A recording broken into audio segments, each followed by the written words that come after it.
I felt that at the time there really wasn't anywhere, any shop in London to go to where you could buy really lovely wines from small producers, handmade wines, the kind of wines you'd see on very smart restaurant wine lists, but where the atmosphere was welcoming and friendly and non-pretentious, and where there was a lot of information on hand, either notes provided for the wines or through people in the shop who really knew what they were talking about.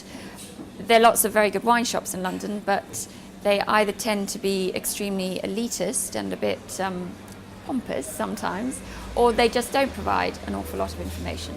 You don't need to know anything about wine, except that you like to drink it, of course, when you come into Green and Blue.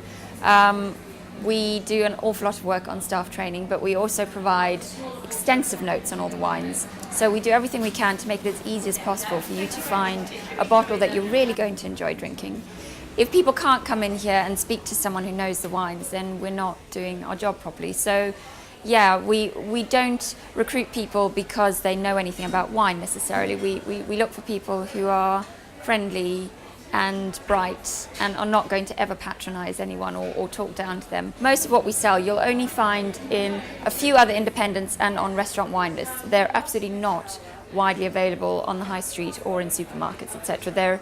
They're a completely different product. These are real wines. You know, I think personally that most of what's available on the high street and supermarkets is such a mass-produced product that it has as much to do with real wine as a Mars bar has to do with real chocolate. So the obvious benefit for the customer is the fact that you have the opportunity, and you don't always have to spend an absolute fortune, but you have the opportunity to buy something that is real wine, made properly, tasting amazing, that is not full of all sorts of nasty additives and residues that really are not doing you any good at all.